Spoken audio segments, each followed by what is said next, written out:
Welcome all. Let's start a very new subject with new session. So, the subject is chemistry, standard 11 and chapter 1, some basic concepts of chemistry.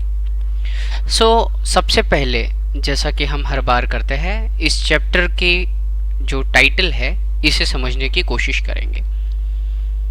So, some basic concepts of chemistry is regarding the concepts of subject chemistry. What is chemistry? So chemistry is science of chemicals.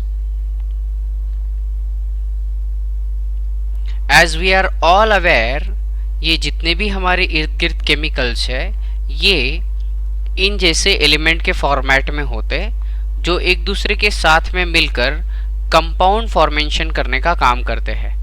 Compounds like नमक, sodium chloride, NaCl. अब ये sodium chlorine के साथ ही क्यों जुड़ा? या तो फिर जैसे यहाँ H2O, दो हाइड्रोजन एक ऑक्सीजन को अगर लग रहे हैं तो क्या हाइड्रोजन एक ऑक्सीजन के साथ में मिल पाएगा? अगर मिलता है तो क्या ये स्टेबल होगा? जितने भी हमारे इर्द गिर्द रहने वाले केमिकल्स हैं उन केमिकल के कंपोजिशन कैसे बने, उसकी प्रोसेस क्या हुई और कौन कौन से लॉज है जो ये केमिकल फॉलो करते हैं, ये इस चैप्टर के अंदर हमें समझना पड़ेगा. बेसिकली ये चैप्टर एक रिवीजन चैप्टर है जिसमें आज तक के आपने जो भी केमिस्ट्री स्टैंडर्ड 8 to 10 पढ़ा है उसकी मेन झलक मिलेगी. Okay, so introduction. केमिस्ट्री को हम लोग यूजुअली सेंट्रल साइंस कहते हैं. Why we call it as central science? Reason is pretty much simple. चाहे आप फिजिक्स के कोई एक्सपेरिमेंट लीजिए, उसके अंदर यूज करने वाले जो मटेरियल है उस मटेरियल के हिसाब से वो एक्सपेरिमेंट्स की वैल्यूज या आउटपुट चेंज होंगे. सो फिजिक्स में आपको इसका इस्तेमाल होगा. बायोलॉजी जितने भी लिविंग क्रिएचर है वो जो फूड खाते हैं ये सारे के सारे बेसिक लेवल पे केमिकल्स है. आप अर्थ साइंस अगर लेंगे जिसमें आप अर्थ का कंपोजिशन, अर्थ के अंदर अवेलेबल रहने वाले एलिमेंट या कंपाउंड्स की बात करें तो वो भी सारे के सारे केमिस्ट्री से बिलोंग करेंगे. नटशेल में अगर आप सवेरे जगते हैं तो घड़ी के अंदर की बैटरी, इसके बाद में आप पेस्ट का इस्तेमाल करेंगे अगर मुंह धोते हो तो. Joking apart, while bathing we use soap which is chemical. After that हम क्लोथ पहनते हैं जो कि मोस्टली अभी मैन मेड है.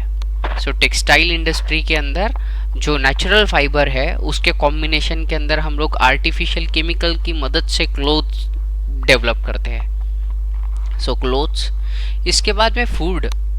बढ़ती जनसंख्या के हिसाब से इतना फूड जो उग रहा है वो केमिकल्स की मदद से, और वो फूड प्रिजर्वेटिव्स की मदद से हमारे घर के अंदर काफ़ी लंबे समय तक के बना रहता है. सो अगर हम अपनी लाइफ का भी पार्ट देखें, डे टू डे लाइफ का, तो केमिस्ट्री का इसमें बहुत बड़ा योगदान है. And that's why studying chemistry apart from scoring marks is very much important.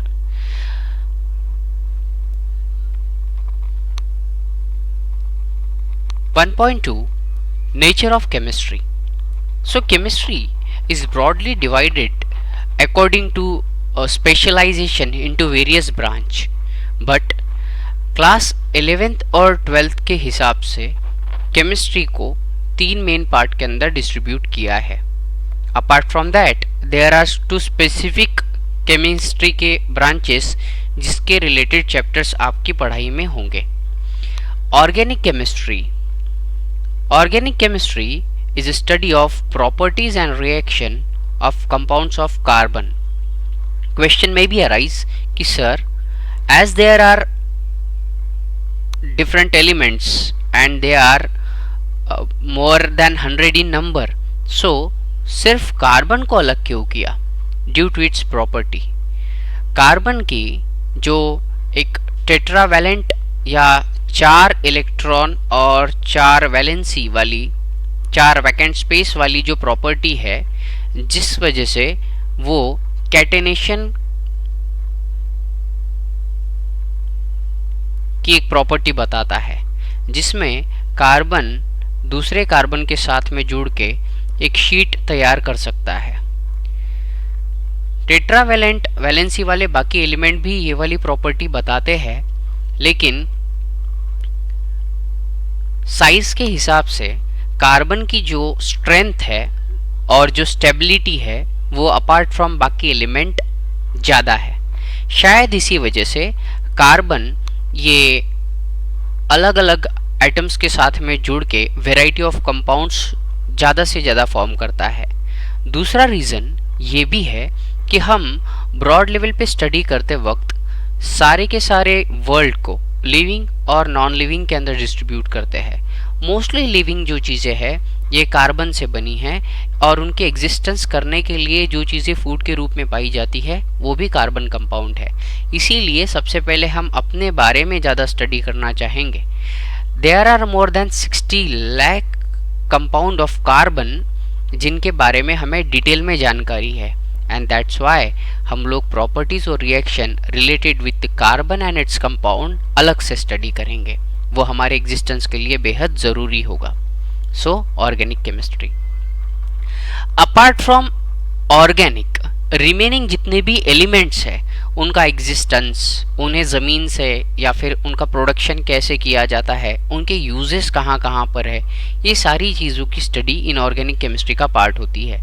So from in organic chemistry we understood that it is the study of substance which are not organic in nature, or basically apart from carbon remaining जितने भी elements है उनकी properties और reaction का study in organic chemistry में आएगा। physical chemistry ये वो part है जहाँ हम लोग ये पाएंगे कि while studying the different type of compounds there are specific principles of reaction. इसके अलावा टेम्परेचर, प्रेशर ये भी बहुत इंपॉर्टेंट होता है to perform any type of reaction. तो टेम्परेचर, प्रेशर ये जितनी भी फिजिकल फीचर्स है इसका study during the reactions and the various laws and principle during the reactions का स्टडी इस टाइप की केमिस्ट्री में होगा। So physical chemistry will deals with the principle underlying the chemistry, all the laws, rules and the factor which influence the atmosphere of chemical reaction. Okay, broadly in 3 part में divide होने के बाद में जो हमारे पास part बचेंगे they will be biochemistry and analytical chemistry. Biochemistry as the name suggests, bio that is chemistry of the living things. So अगर हम लोग अपने बॉडी की बात करें तो हमारे बॉडी के अंदर प्रोटीन्स की मदद से क्या क्या बनता है, लिपिड्स की मदद से कुछ चीज़ें बनेगी और फैट्स की मदद से कुछ चीज़ें बनेगी। There are vitamins which we do require for our existence. Also there are minerals which helps us to perform different type of metabolic activities in our body. तो हमारे शरीर के अंदर जो बनावट है उस बनावट के अंदर के केमिस्ट्री से जुड़े हुए जो पहलू है ये बायोकेमिस्ट्री का पार्ट होगा। ठीक है, जैसे शुगर हम लोग खाते हैं या कार्बोहाइड्रेट जो शुगर के अंदर कन्वर्ट होती है तो वो कितने टाइप की होती है वो बायोकेमिस्ट्री का पार्ट आता है। Another and last one is analytical chemistry. So analytical chemistry is a reverse chemistry which we can say basically if you have given a compound and इस कंपाउंड के अंदर कौन कौन से एलिमेंट है और उनका कंपोजिशन क्या है, ये अगर चेक करने की बात आई तो हम लोग एनालिटिकल केमिस्ट्री की मदद से ये ढूंढ के निकालते हैं। ओके, सो दिए हुए कंपाउंड में कौन कौन से कंपोजिशन हैं ये पता करने का काम होता है एनालिटिकल केमिस्ट्री का। सो आई गेस कि ब्रॉड लेवल पे you now able to understand the nature of chemistry. Okay, moving ahead to the next session, it's 1.2.1 matter. So what is matter? Whole universe is converted into matter and energy, and this is interconvertible given by Einstein E is equal to mc square, जहां पर mass energy में convert होता। हम जब मरते हैं हमें जला दिया जाता और डिफरेंट तरीके के अलग मास में और एनर्जी के अंदर हम कन्वर्ट हो जाते। जब हम डेवलप होते हैं तब एनर्जी की मदद से ही हम काम कर सकते हैं और हमारा डेवलपमेंट होता है। So whole world is distributed into two part, that is energy and matter.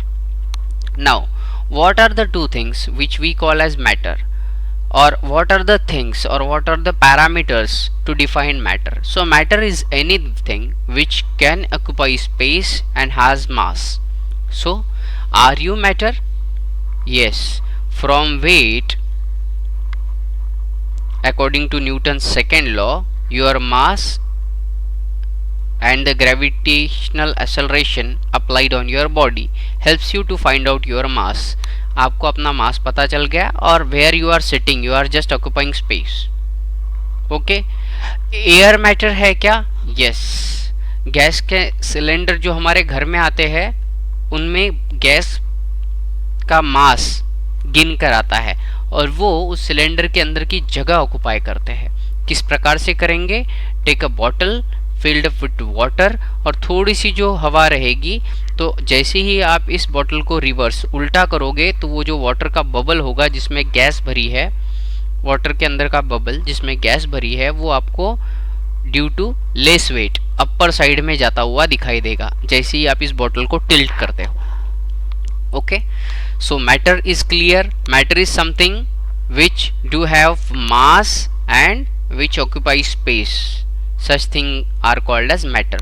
Can you tell me any such thing which can have mass but it do not occupy space, or anything which can occupy space and do not have mass? If we know, so just answer me.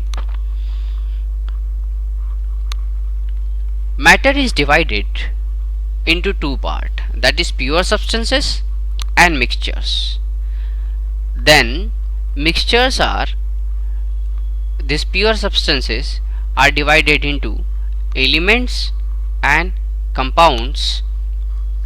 Elements are subdivided into metals, non-metals and metalloids. Mixtures on one hand is homogeneous and heterogeneous. So let's take an example to understand the thing. So, pure substance are basically, say, sodium or water, while mixture is like चिवड़ा.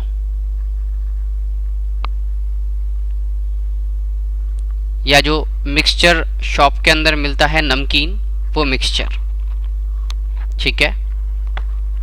और lemonade, नींबू पानी.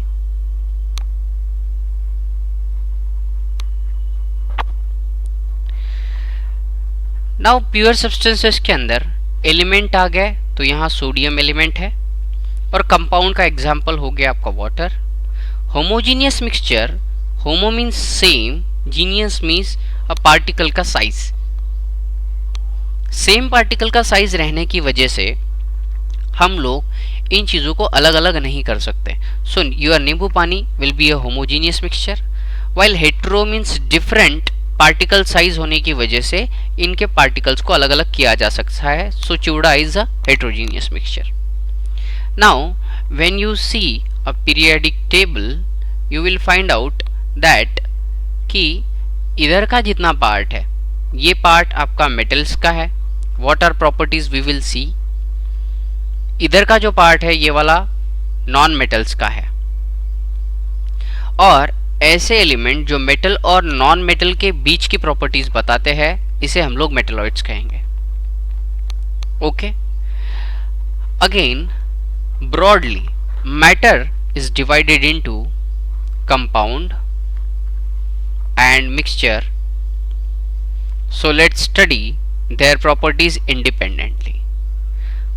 The first property which we want to discuss in this regard is कि compounds के अंदर chemical composition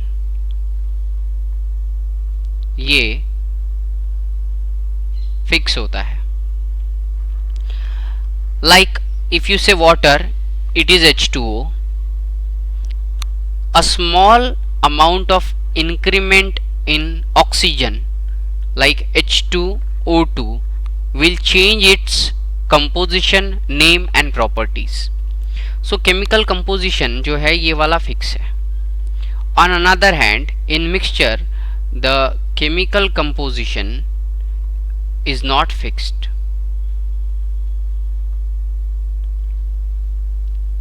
For example, अगर हम इस mixture या चूड़े की बात करें तो इस केस में इफ किसी के यहाँ अगर मूंगफली के दाने नहीं हैं तो उस केस में भी उसे चूड़ा कहा जाएगा. अगर मिर्च कम डाली तो भी चूड़ा है. अगर इसमें जो वो मुरमुरा पड़ता है वो नहीं डाला, सिर्फ पोहे का बनाया, उसको भी चूड़ा कहते हैं. सो जो कंपोजिशन है जिससे ये बन रहा है वो फिक्स नहीं है. Second thing, ratio of constituent particle is fixed. So let's take H2O. So for every 2 hydrogen you require 1 oxygen. Then and there only ये हो सकता है. While on other hand, ratio of constituent particle here isn't fixed. It is a matter of choice. किसी के यहाँ अगर तीखा खाते हैं तो मिर्च ज़्यादा क्वांटिटी के अंदर डालो. So constituent जो रेशियो है ये इंक्रीज हो गया, लेकिन फिर भी वो मिक्सचर या चूड़ा ही रहा.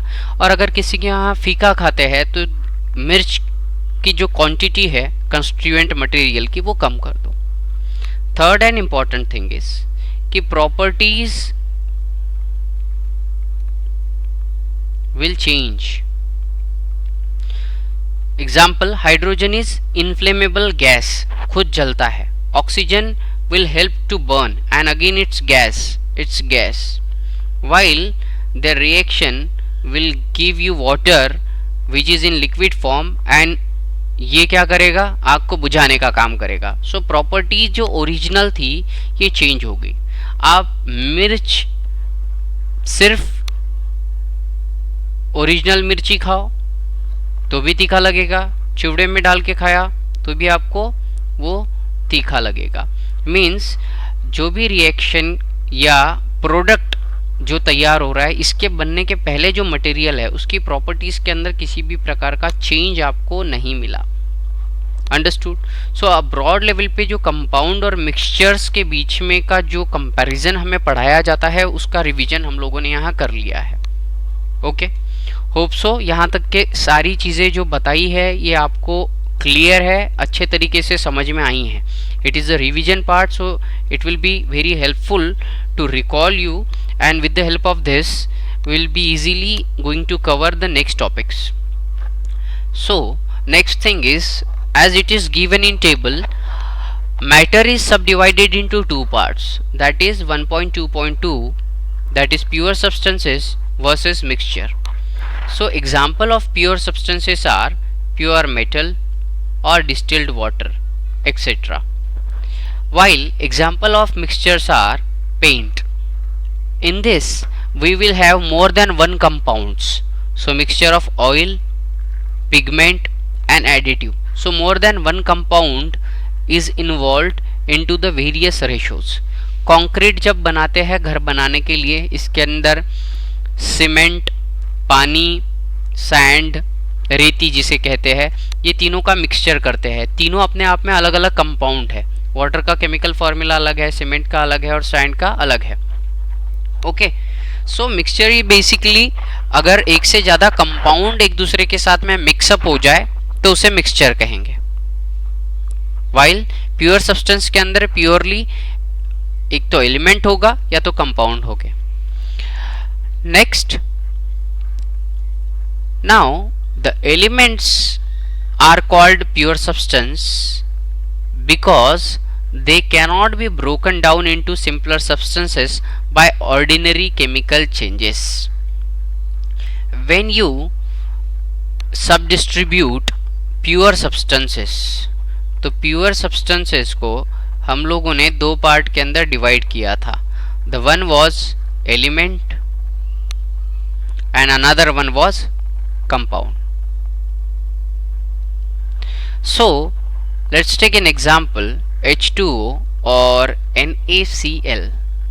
In both cases the compound is formed with the help of hydrogen and oxygen, और ये वाला कंपाउंड जो बना है ये बना है आपके सोडियम और क्लोरीन की मदद से। ओके, तो ये हाइड्रोजन, ऑक्सीजन, सोडियम, क्लोरीन, इनको हम ब्रेक डाउन नहीं कर सकते हैं और सिंपलर फॉर्मेट में। You can break down compound into the elemental format and from here only a definition came for the element. वैसे देखा जाए तो हाइड्रोजन का भी ब्रेक डाउन किया जा सकता है या ऑक्सीजन से भी इलेक्ट्रॉन हटाए जा सकते हैं, लेकिन अगर हमने इसमें से इलेक्ट्रॉन हटा दिया तो ये स्टेबल नहीं होगा और इसकी जो रिएक्टिविटी है वो चेंज हो जाएगी। तो अगर ब्रेक डाउन करके इसकी आइडेंटिटी के साथ हमें इसको रखना है तो हाइड्रोजन और ऑक्सीजन ये इसका बेसिक फॉर्मेट होगा, जहां इनकी जो प्रॉपर्टीज या आइडेंटिटीज है ये वाली मेंटेन रहती है। सो एलिमेंट आपके पीरियोडिक टेबल के अंदर जितने बॉक्स है उन बॉक्स के अंदर जितने भी नाम है वो सारे के सारे एलिमेंट्स है which you have already study. As I have shown you in the periodic table before this that the element can be divided into metals, non-metals and metalloid in तीन फॉर्मेट में। What are the property? Let's see one by one. Metals are lustrous, means they are having shiny appearances. तो ये glow करते हैं, चमकते हैं। अगर इन्हें घिसा जाए तो उस केस के अंदर if you rub the metal, तो मेटल के जो सरफेस होंगे वो मेटल के सरफेस लस्टरस या चमक देंगे। इनमें नंबर ऑफ फ्री इलेक्ट्रॉन हम कहते हैं या excess electron. Actually free electron या एक्सेस इलेक्ट्रॉन का जो कॉन्सेप्ट है इससे ये समझना होता है कि जो इलेक्ट्रॉन न्यूक्लियस से अट्रैक्टेड है लेकिन वो अपने आप में एक इंडिपेंडेंसी मेंटेन किए हुए फ्लो होने की, मतलब वो ऐसे भी नहीं न्यूक्लियस से अट्रैक्ट हुए हैं कि ये अपना फ्लो मेंटेन नहीं कर सकते, ठीक है। और ये जो इलेक्ट्रॉन फिर थोड़ा फ्री फ्लो कर सकते हैं अपनी लेवल पे, यही हेल्प करते हैं इलेक्ट्रिसिटी के कंडक्शन में। साइमल्टेनियसली जब ये एक जगह से दूसरी जगह जाते हैं तो ये हीट भी फ्लो करवाने का काम करते हैं। So they do conduct heat and electricity. Okay, another important property that is duct. आपने देखा होगा कि डक्टिंग किया हुआ होता है घर में, तो एक ट्यूब बनाया होता है जिसमें से ठंडी हवा एक जगह से दूसरी जगह फ्लो होगी। सो ट्यूब से हमें डक्टिंग याद होता है और डक्टिंग से एक प्रॉपर्टी आती है डक्टाइल या ductility. So ductility is the property that metals can be drawn into wires. ठीक है, मेटल से आप लंबी वायर्स बना सकते हो। Please name me the metal which is most ductile. ठीक है, and if it is most ductile, उससे अगर सबसे लंबी तार बना सकते हैं, so why we can't use it for transfer of electricity and heat. Okay, इसका जवाब आपको देना है। Now the fourth property is metal can be hammered. Hammer मतलब हथौड़ा, तो हथौड़े से ठोक पीट के इसको थीन शीट्स में कन्वर्ट किया जा सकता है। And property is known as malleable और malleability. So malleability is the property of metal to drawn into thin sheets. मिठाइयों के ऊपर जो चांदी का बर्क लगाया होता है, ठीक है, जो एक शाइन की हुई लेयर होती है, या तो अगर आप देखेंगे तो ये ग्लास जो है कांच, इस कांच के बैक साइड से सिल्वर की कोटिंग होती है जिसमें हम अपना चेहरा देखते हैं, तो ये मिरर बन जाता है। ये सिल्वर कोट की वजह से ये मिरर होता है, ठीक है। और वो सिल्वर फिर कोई ना निकाले इसके लिए और उसके ऊपर एक सरफेस दिया जाता है ताकि ये सिल्वर हमेशा के लिए फिक्स हो और आप अपना खूबसूरत चेहरा उसमें देख सको। So we have seen here properties like metals are lustrous, metal can conduct heat and electricity, metal are ductile, metal can be hammered into thin sheets, means they are malleable. Examples, good examples are gold, silver, copper, iron. Mercury is a liquid metal at room temperature, its exception. Remaining all metals are solid. ठीक है। सभी metals hard नहीं होते हैं, कुछ metal है जो बहुत सॉफ्ट है। So in comment you also need to write कि ऐसे कौन सा मेटल है जो सॉफ्ट है। Okay, now moving on, another one is non metals. So non metal are not lustrous, they do not have their own चमक, lustre, इनको घिसने के बाद में चमकेंगे नहीं। इसमें एक्सेप्शन है डायमंड और आयोडीन, ये क्रिस्टल के फॉर्मॅट में होते हैं। मराठीमध्ये म्हणायचं झालं तर हे स्फटिक असतात, ठीक है। और क्योंकि ये क्रिस्टलाइन फॉर्मॅट में होते हैं इसी वजह से ये शाइन करेंगे, चमकते हैं। Next one is they are poor conductor of heat and electricity, again exception is carbon से बना हुआ ग्राफाइट। यही ग्राफाइट रॉड हम ड्राई सेल के अंदर इस्तेमाल करते हैं। Okay, third one is they cannot be hammered into sheets और cannot be drawn into wire, means they are not ductile and not malleable because they are brittle, ठिसूळ असतात, like chalk. Okay, so brittle means इनके जो atoms है, इन atoms की arrangement irregular होती है और इर्रेगुलर होने की वजह से जैसे अगर आप एक मेटल को काटोगे तो मेटल बिल्कुल एक लाइन से कट के एक शाइनी सरफेस देगा, लेकिन वही अगर एक चौक का पीस लिया और चौक के पीस को अगर ब्रेक डाउन करने की कोशिश की तो ये बीच में से ऐसे ब्रेक डाउन होगा, ठीक है। एक रेगुलर सरफेस जो स्ट्रेट रहना चाहिए वैसा नहीं टूटेगा। मूविंग अहेड, मेटलॉइड्स क्या होते हैं? ऐसे कुछ elements who do have properties intermediate, that is in between metals and non metals। ऐसे एलिमेंट जिनकी प्रॉपर्टीज मेटल्स और नॉन मेटल्स के बीच में हो उन्हें हम लोग मेटेलॉइड्स कहेंगे और सेमी मेटल्स कहेंगे। इनके एग्जाम्पल है आर्सेनिक, सिलिकॉन और germanium. Okay, so I guess you are clear here with elements and their distribution into the metals, non-metals and metalloids. I have asked you certain questions, so do try to find out their answers and answer me. Moving ahead in the session, let's see compounds. So compounds are the pure substances which cannot be broken down into simpler substances by ordinary chemical changes. ओहो, सो compound क्या है?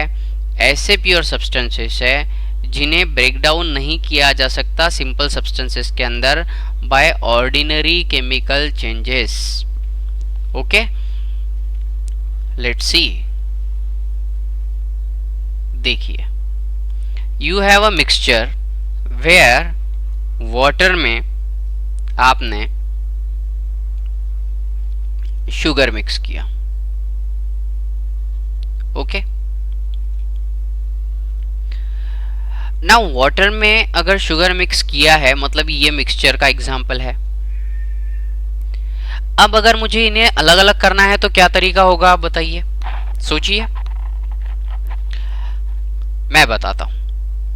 हमें धूप में अगर इस mixture को हमने रख दिया तो वाटर इवेपोरेट होके चली जाएगी और जो शुगर है ये ठंडी होके हमें क्रिस्टल्स यहां नीचे दे देगी। Okay, so this is a very simpler way to separate the things। इसे हमें कहते हैं फिजिकल सेपरेशन। हमने ना ही कोई इसके अंदर केमिकल डाला, ना ही कोई रिएक्शन हुई, ना ही इनके फॉर्मेट के अंदर या इनके टेस्ट या इनकी प्रॉपर्टीज में कोई चेंजेस हुए। जस्ट सिंपलर वे से हम अगर सेपरेट कर सके तो ये मिक्सचर हो गया। ठीक है, हमने मिक्सचर का एग्जांपल चिवड़ा लिया था वहां पे, तो नेक्स्ट आई से मतलब आप खुली आंखों से भी उसको अलग अलग कर पा रहे थे। क्लियर? नाउ नेक्स्ट यहाँ पे जो आएगा वो आता है आपका कंपाउंड। अब कंपाउंड में वाटर ले लो। अब वाटर में हाइड्रोजन को अलग करना और ऑक्सीजन को अलग करना ये कैसे पॉसिबल है? तो यहाँ पे अब आपको ऐसे फिजिकल सेपरेशन का इस्तेमाल नहीं करना पड़ेगा। यहाँ पे आप एक इलेक्ट्रोलाइटिक सेल लेंगे, एनोड लगाएंगे, कैथोड लगाएंगे, फिर यहाँ वाटर डालेंगे और उसके बाद में जब करंट फ्लो होगा तब ये मॉलिक्यूल ब्रेक डाउन होकर हाइड्रोजन और ऑक्सीजन अलग अलग हो पाएगा।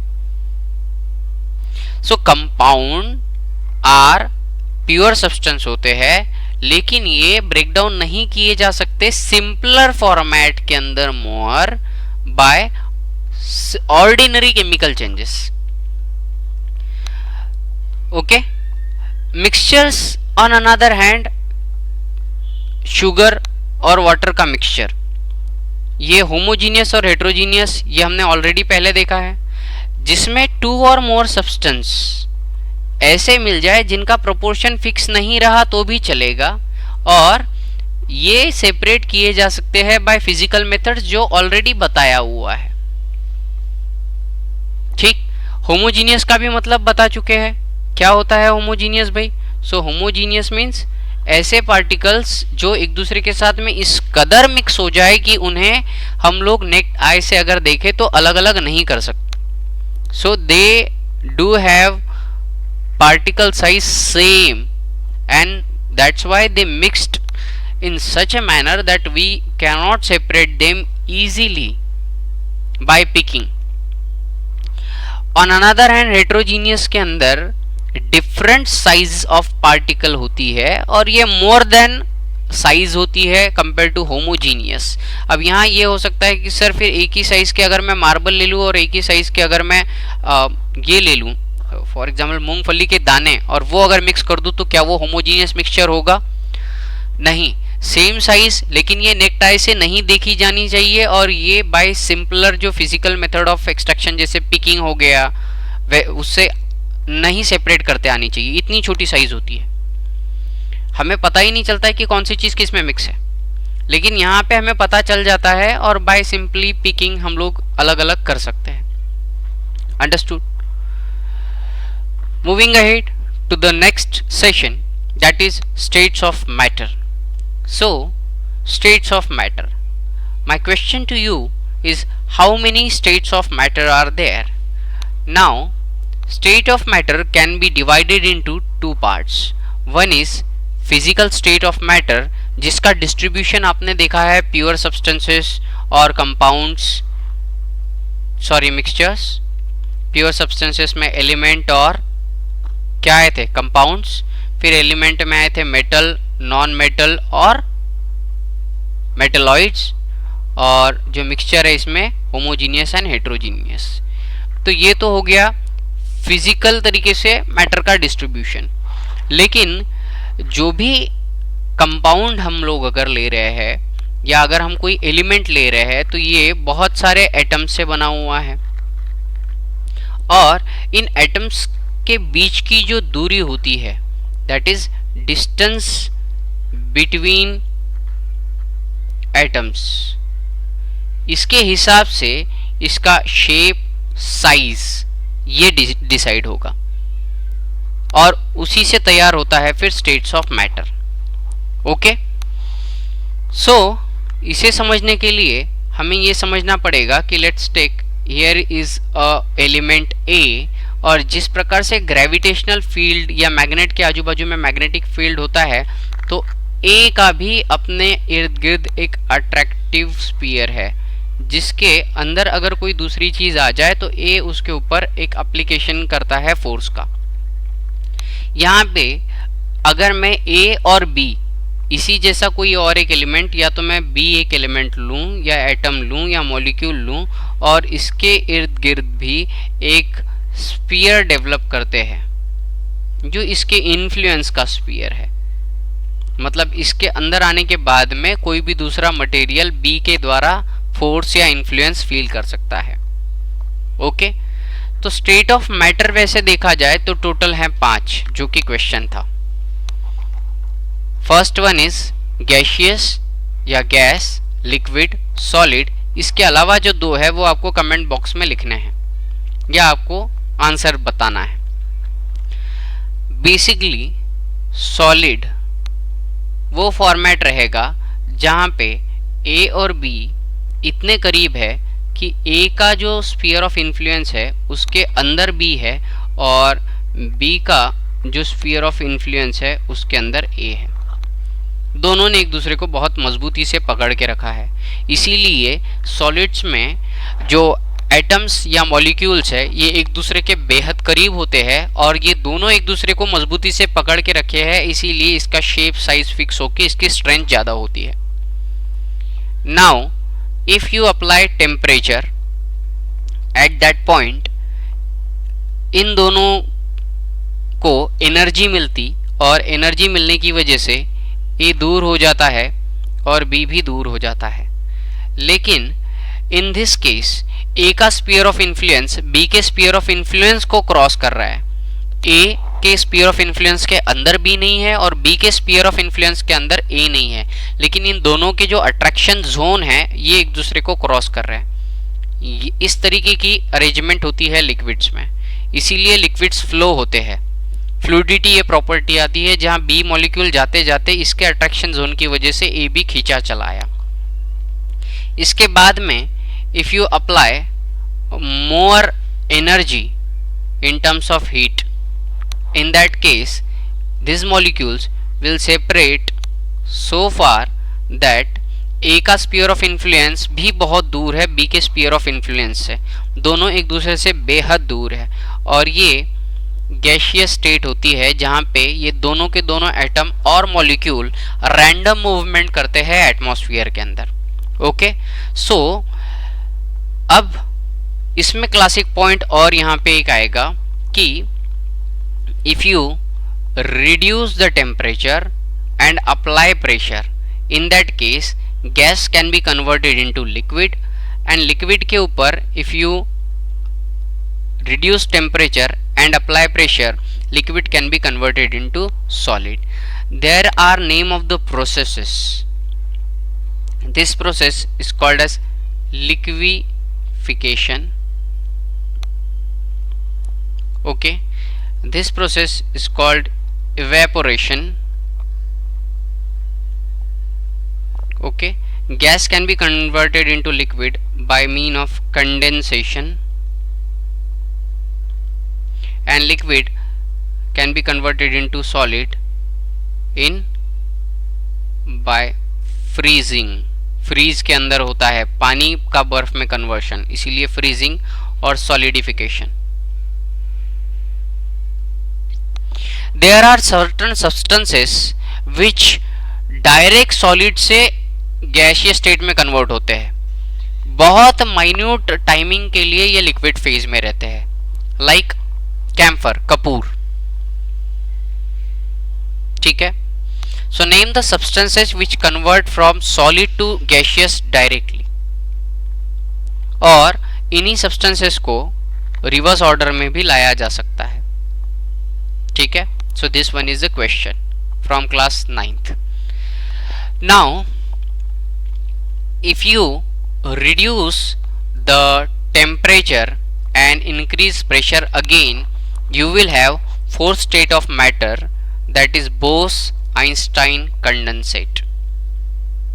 and if you increase the temperature of gas, तो ये गैस के जो एटम हैं ये आयनाइज हो जाएंगे, जो आपको बल्ब में दिखाई देता है जहाँ पे गैस ट्रैप की है और एनर्जी बहुत ज़्यादा डालने की वजह से उसमें गैस आयनाइज होकर आपको एनर्जी बाहर इमिट होती है। ठीक है, तो that is the fifth state of matter known as plasma।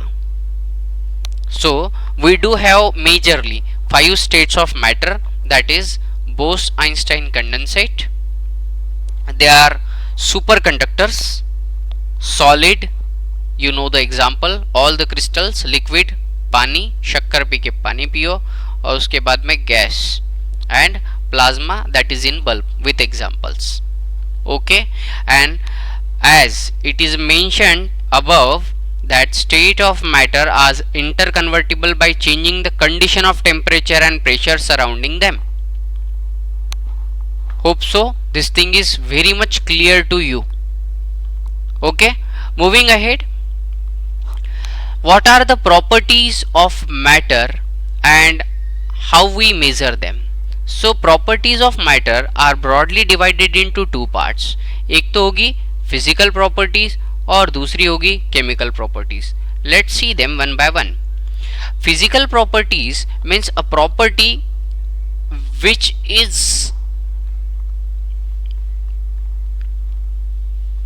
which can be measured or observed without changing their chemical composition.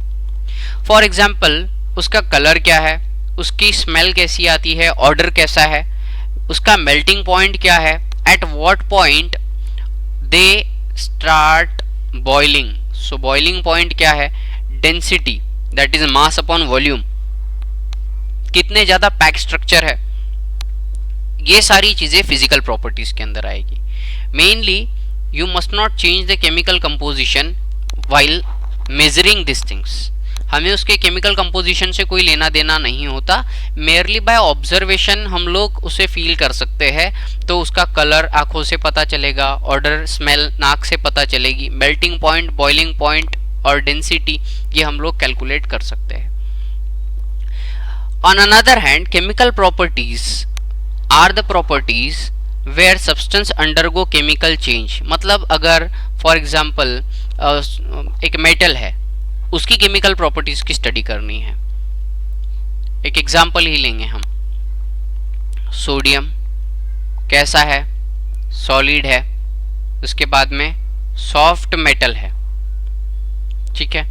Colour क्या रहेगा, स्मेल आती है या नहीं आती है, इसका मेल्टिंग पॉइंट क्या है, बॉइलिंग पॉइंट क्या है, टेम्परेचर देख लेंगे.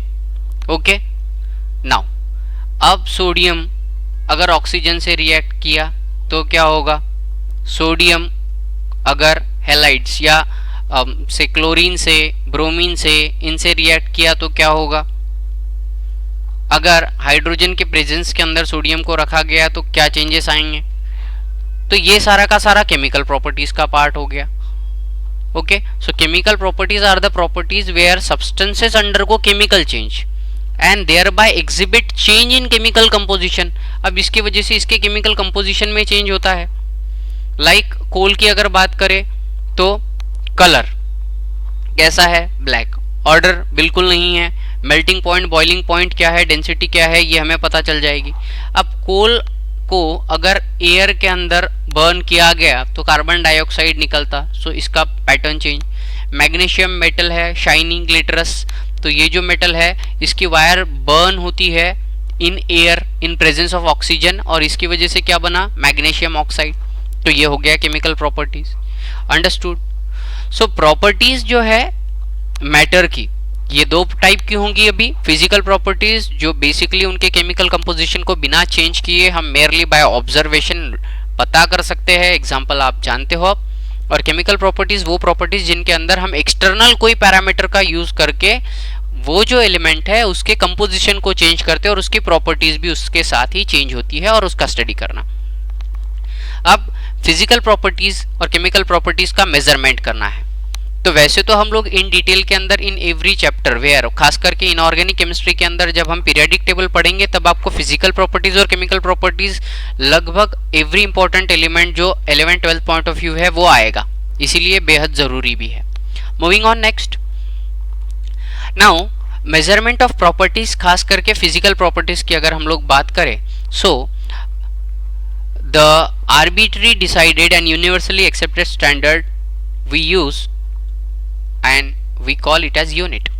So arbitrary means सबकी सहमति से हम लोग कोई तो एक पैरामीटर डिसाइड करते हैं या डिफाइन करते हैं और ये एक बेसिक यूनिट बोल के काम करता है, एक स्टैंडर्ड जिसके कंपैरिजन में हम सारे के सारे यूनिट लेंगे और ये यूनिवर्सली एक्सेप्टेड भी रहता. सो In physics, class 11, chapter number 1, units and measurement, you have broadly this thing कि यूनिट और मेजरमेंट्स क्या है, वो कहाँ डिफाइन किए गए थे, कौन सी कॉन्फ्रेंस में डिफाइन किए गए थे. अब इसके अलग अलग जो सिस्टम्स है वो वाले सिस्टम्स भी देख लीजिए. There are 3 systems, CGS, FPS and MKS. As I have taught you in physics lecture, और अगर वो नहीं हुआ है तो उस केस में शुरुआती दौर के अंदर जब पूरी अर्थ के ऊपर अंग्रेजों का राज था, so they developed a common measurement system. So usually वो लोग मास मेजर करते थे in pounds, then they used to measure length in foot, and they used to measure time in second. and इनके इनिशियल से pound का, foot का F, pound का P और टाइम का S, FPS. So FPS is a system where आप लोग क्या कौन कौन सी क्वांटिटीज का इस्तेमाल करते हैं, लेंथ, मास और टाइम. ओके, ये डायमेंशनल एनालिसिस का पैटर्न में लिखा है मैंने. तो लेंथ, मास और time will give you what, foot, pound and second, FPS system. ठीक है, तो ये 3 क्वांटिटी जब इन 3 यूनिट्स के अंदर इस्तेमाल की गई तब उसे FPS सिस्टम कहा गया. Thereafter gradually during the change in time 2 systems were developed, and those systems were, one is CGS, okay, and another one is MKS. So MKS where again LMT, where this one is your length, your mass and the time. So when it's measured in meter, then kilogram and second, that is MKS. अगर metre से छोटी चीज हो जाए तो centimetre, मतलब 1 metre की line के सेंटी का मतलब होता है 100. सो 100 इक्वल पार्ट कीजिए और जो एक पार्ट रहेगा उसे कहिए सेंटीमीटर. किलोग्राम का अगर काफी छोटी चीजें है तो ग्राम के अंदर उसे गिनिए. सो 1 किलोग्राम का जो वेट है इसके 1000 इक्वल पार्ट कीजिए और जो एक पार्ट रहेगा उसे 1 ग्राम कहेंगे.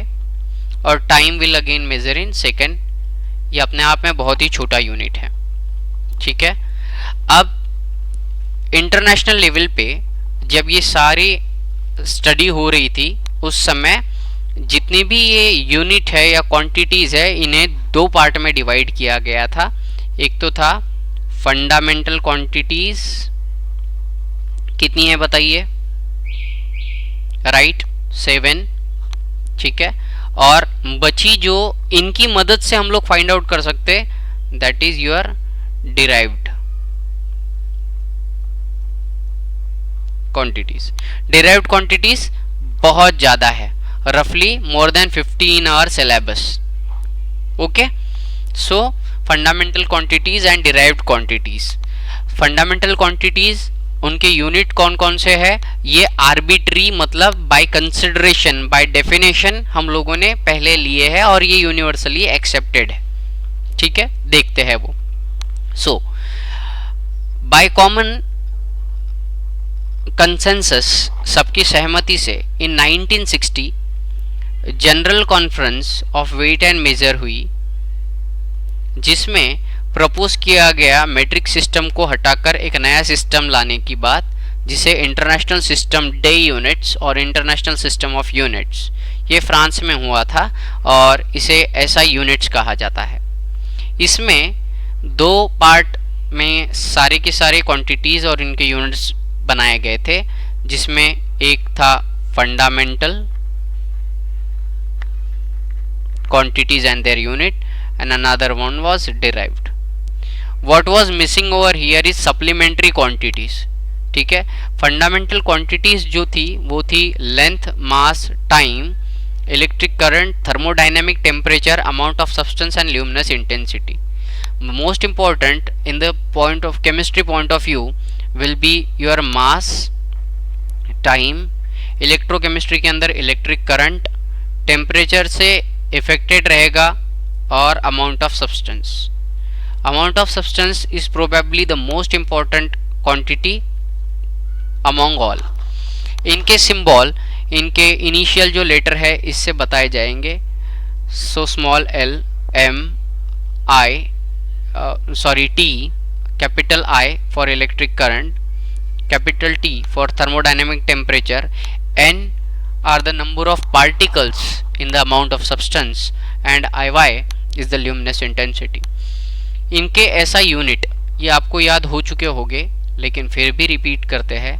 लेंथ का है मीटर, मास का है किलोग्राम, टाइम का है सेकेंड, इलेक्ट्रिक करंट का है एम्पियर, थर्मोडायनेमिक टेम्परेचर का है केल्विन, अमाउंट ऑफ सब्सटेंस का है mole, and luminous intensity is candela. Symbol जो ऐसा यूनिट के तौर पे इस्तेमाल किए गए हैं, मीटर के लिए small M, small kg for kilogram, as capital K was used for kelvin. जो कैपिटल लेटर्स या बोल्ड लेटर के अंदर, कैपिटल लेटर्स के अंदर हमें बताए गए हैं सिंबल, ये साइंटिस्ट के नाम पे है, like ampere. So ampere is was a scientist, और इसीलिए कैपिटल लेटर्स में उनको रिस्पेक्ट देने के लिए लिखा जाता है. So time second, electric current is ampere by capital A, thermodynamic temperature is kelvin by capital K, amount of substance is mole by MOL, as M is already taken in the length का metre, और इसके बाद में candela CD. Okay, so this was regarding the SI units which was used. Now measurement किस तरीके से किया जाता है देखते हैं. So जैसे फिजिकल प्रॉपर्टीज है, इनका हमें मास और वेट ये पता चाहिए. तो वेट से मास कैलकुलेट करने का तो I have already told you that according to Newton second law F is equal to ma, and if certain planet due to its revolution produce acceleration due to gravity, और अगर इस पे कोई मास है m, तो ये दोनों mg मिलके एक अट्रैक्टिंग फोर्स डेवलप होता है, और इसी को हम लोग कहते हैं weight. So in simpler terms your weight will be the mass and acceleration due to gravity. From here you can calculate mass. So यहाँ वेट को छोड़ देते और मास के ऊपर फोकस करते, तो मास क्या रहेगा, mass of a body is more fundamental property than its weight, ऐसा कहते हैं. क्यों? क्योंकि मास से ही वेट डेवलप होगा. In either case if you don't have mass then there will be no weight और no force, and if you don't have this acceleration you will don't feel that weight. तो weightlessness का जो concept है उसमें acceleration change किया जाता है हमारे बॉडी के इर्द गिर्द. हमारे आजू बाजू का अगर एक्सेलरेशन जीरो कर दिया जाए तो हमारे ऊपर कोई भी फोर्स हम फील नहीं कर सकेंगे, और उस कॉन्सेप्ट को कहते हैं weightlessness. And weight is the force which we do feel.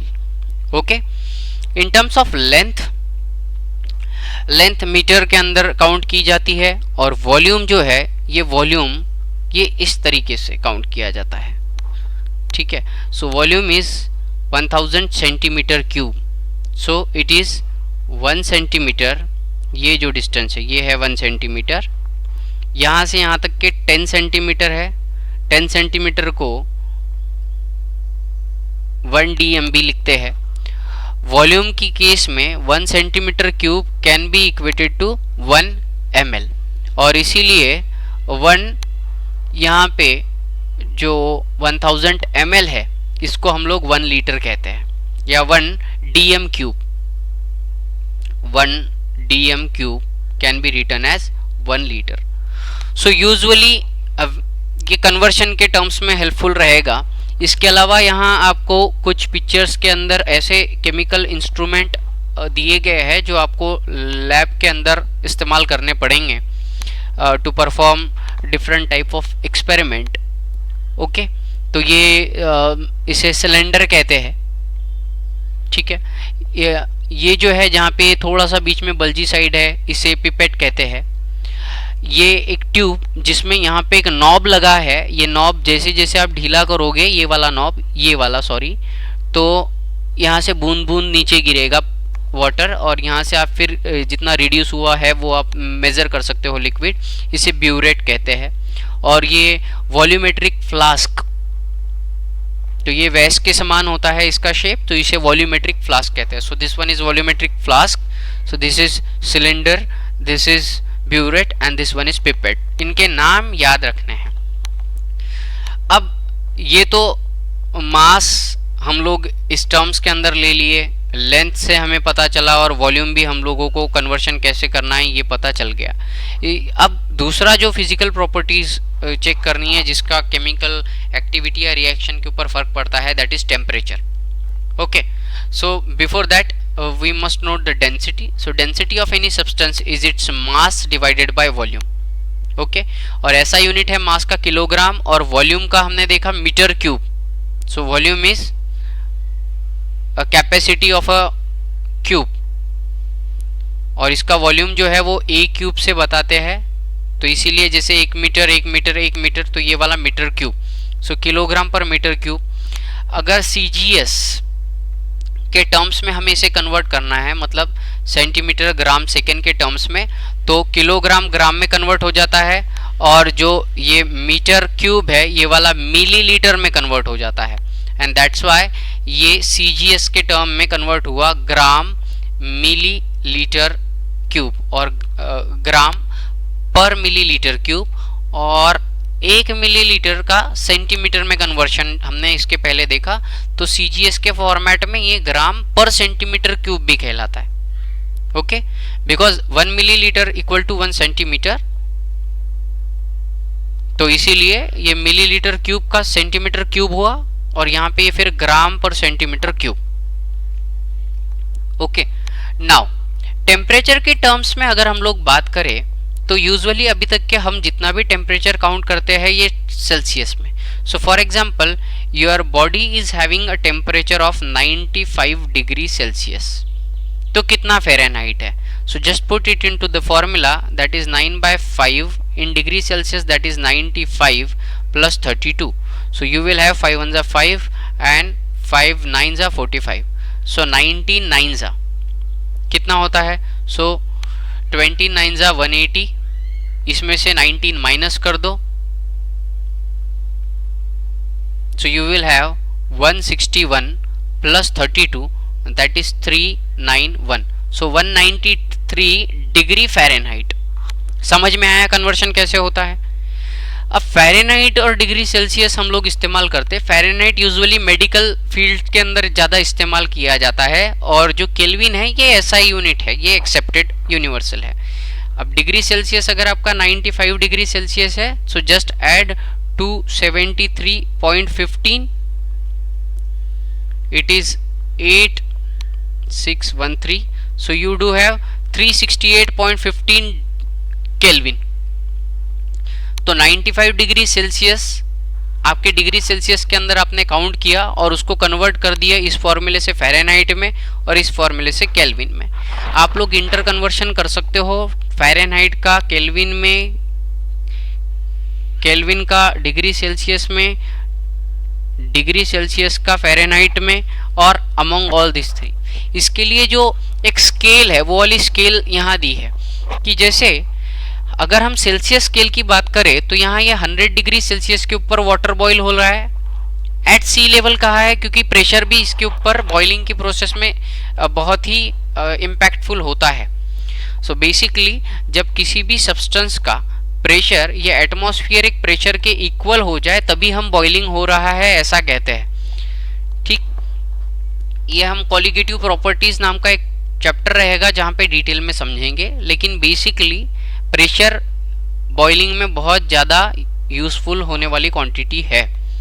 So water boils at sea level at 100 degree Celsius.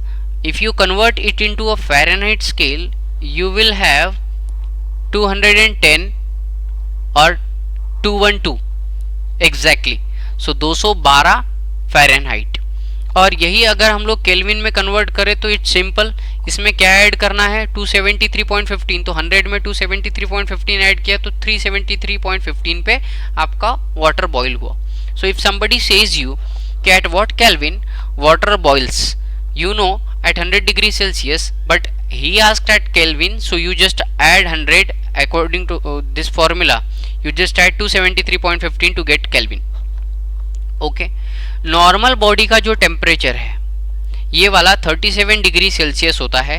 If I convert into a Fahrenheit using this formula then it रफली goes on to 96.6 degree Fahrenheit.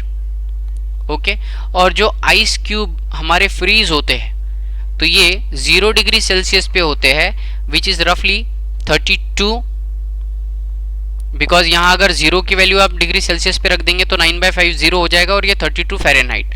So 32 Fahrenheit के ऊपर और यहाँ पे अगर आप 0 रख दे तो it will be 273.15।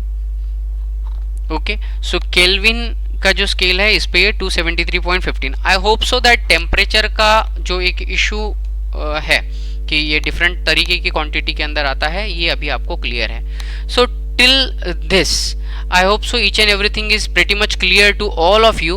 Hope so you enjoy the subject very well. Revise it as much as you can. Thank you very much.